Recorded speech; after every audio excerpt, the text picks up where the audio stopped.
Night and Day by Virginia Woolf, Chapter 19. The afternoon was already growing dark when the two other wayfarers, Mary and Ralph Denham, came out on the high road beyond the outskirts of Lincoln.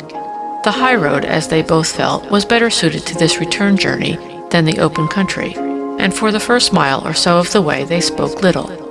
In his own mind, Ralph was following the passage of the Otway carriage over the heath. He then went back to the 5 or 10 minutes that he had spent with Catherine, and examined each word with the care that a scholar displays upon the irregularities of an ancient text. He was determined that the glow, the romance, the atmosphere of this meeting should not paint what he must in future regard as sober facts. On her side, Mary was silent, not because her thoughts took much handling, but because her mind seemed empty of thought as her heart of feeling. Only Ralph's presence, as she knew, preserved this numbness, for she could foresee a time of loneliness when many varieties of pain would beset her. At the present moment, her effort was to preserve what she could of the wreck of her self-respect, for such she deemed that momentary glimpse of her love so involuntarily revealed to Ralph. In the light of reason, it did not much matter, perhaps, but it was her instinct to be careful of that vision of herself which keeps pace so evenly beside every one of us, and had been damaged by her confession. The gray night coming down over the country was kind to her, and she thought that one of these days she would find comfort in sitting upon the earth alone beneath a tree. Looking through the darkness, she marked the swelling ground and the tree. Ralph made her start by saying abruptly, "What I was going to say when we were interrupted at lunch was that if you go to America, I shall come too. It can't be harder to earn a living there than it is here. However, that's not the point. The point is, Mary, that I want to marry you. Well, what do you say?" He spoke firmly, waited for no answer, and took her arm in his. "You know me by this time, the good and the bad," he went on. "You know my tempers. I've tried to let you know my faults. Well, what do you say, Mary?" She said nothing, but this did not seem to strike him. "In most ways, at least in the important ways, as you said, we know each other and we think alike. I believe you are the only person in the world I could live with happily. And if you feel the same about me, as you do, don't you, Mary? We should make each other happy." Here he paused and seemed to be in no hurry for an answer. He seemed indeed to be continuing his own thoughts. "Yes, but I'm afraid I couldn't do it," Mary said at last. The casual and rather hurried way in which she spoke, together with the fact that she was saying the exact opposite of what he expected her to say, baffled him so much that he instinctively loosened his clasp upon her arm, and she withdrew it quietly. "You couldn't do it?" he asked. "No, I couldn't marry you," she replied. "You don't care for me?" She made no answer. "Well, Mary," he said with a curious laugh, "I must be an arrant fool, for I thought you did." They walked for a minute or two in silence, and suddenly he turned to her, looked at her, and exclaimed, "I don't believe you, Mary. You're not telling me the truth." "I'm too tired to argue, Ralph," she replied, turning her head away from him.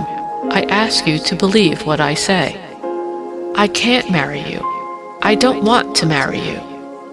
The voice in which she stated this was so evidently the voice of one in some extremity of anguish that Ralph had no course but to obey her.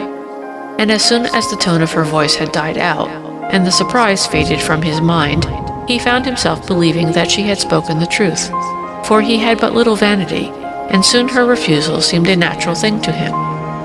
He slipped through all the grades of despondency until he reached a bottom of absolute gloom. Failure seemed to mark the whole of his life. He had failed with Catherine, and now he had failed with Mary. Up at once sprang the thought of Catherine, and with it a sense of exulting freedom, but this he checked instantly. No good had ever come to him from Catherine. His whole relationship with her had been made up of dreams. And as he thought of the little substance there had been in his dreams, he began to lay the blame of the present catastrophe upon his dreams. "Haven't I always been thinking of Catherine while I was with Mary? I might have loved Mary if it hadn't been for that idiocy of mine. She cared for me once, I'm certain of that. But I tormented her so with my humors that I let my chances slip, and now she won't risk marrying me. And this is what I've made of my life. Nothing, nothing, nothing." The tramp of their boots upon the dry road seemed to asseverate nothing, nothing, nothing. Mary thought that this silence was the silence of relief. His depression she ascribed to the fact that he had seen Catherine and parted from her, leaving her in the company of William Rodney. She could not blame him for loving Catherine, but that, when he loved another, he should ask her to marry him, that seemed to her the cruelest treachery. Their old friendship and its firm base upon indestructible qualities of character crumbled, and her whole past seemed foolish, herself weak, incredulous, and Ralph merely the shell of an honest man. Oh, the past, so much made up of Ralph, and now, as she saw, made up of something strange and false, and other than she had thought it. She tried to recapture a saying that she had made to help herself that morning, as Ralph paid the bill for luncheon, but she could see him paying the bill more vividly than she could remember the phrase. Something about truth was in it. How to see the truth is our great chance in this world. "If you don't want to marry me," Ralph now began again, without abruptness, with diffidence rather, "there is no need why we should cease to see each other, is there? Or would you rather that we should keep apart for the present?" "Keep apart? I don't know. I must think about it." "Tell me one thing, Mary," he resumed. "Have I done anything to make you change your mind about me?" She was immensely tempted to give way to her natural trust in him, revived by the deep and now melancholy tones of his voice, and to tell him of her love, and of what had changed it.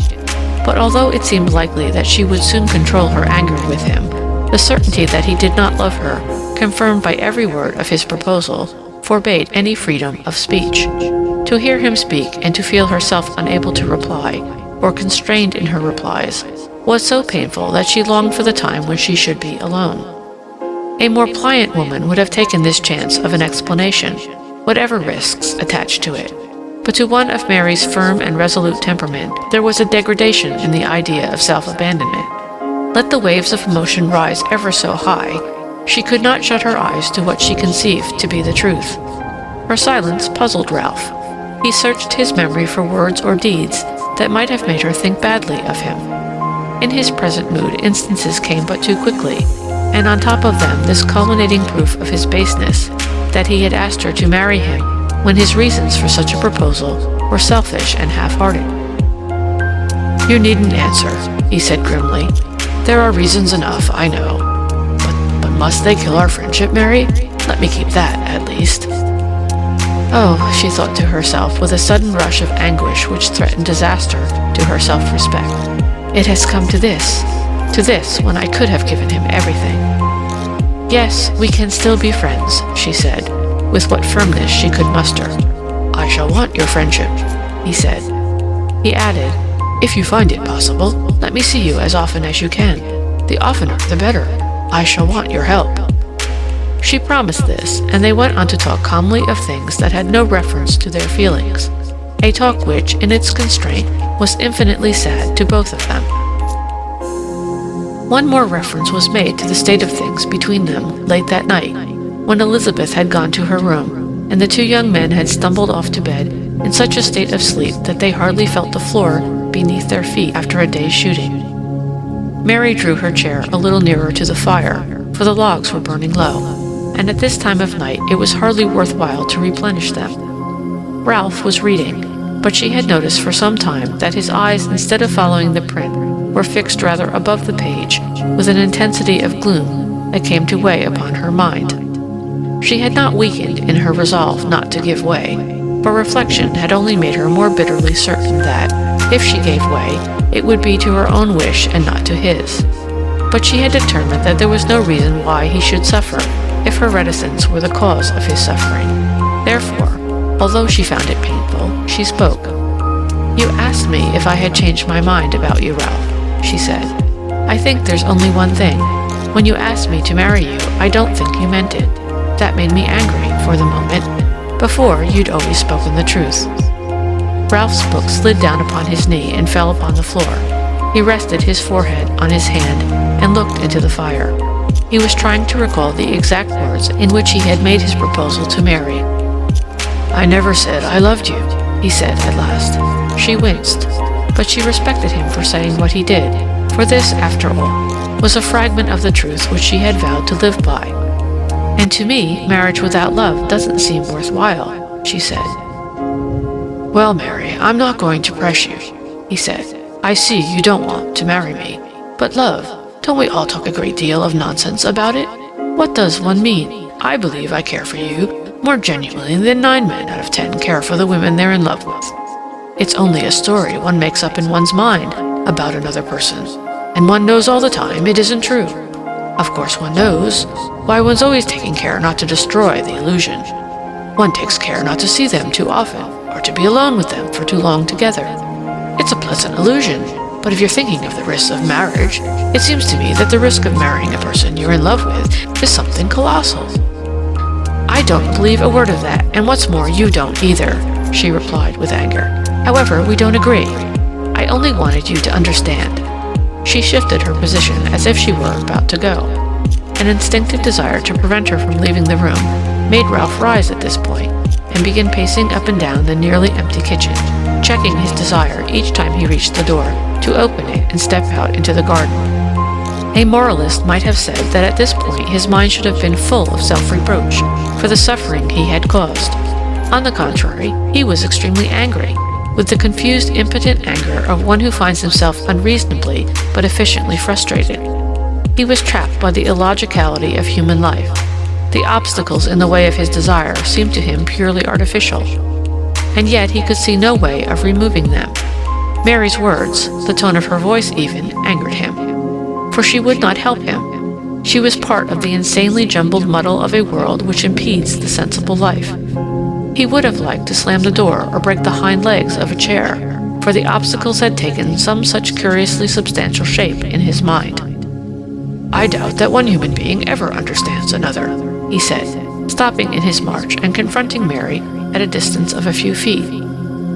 Such damned liars as we all are, how can we? But we can try. If you don't want to marry me, don't. But the position you take up about love and not seeing each other, isn't that mere sentimentality? You think I've behaved very badly, he continued, as she did not speak. Of course I behave badly, but you can't judge people by what they do. You can't go through life measuring right and wrong with a footful. That's what you're always doing, Mary. That's what you're doing now.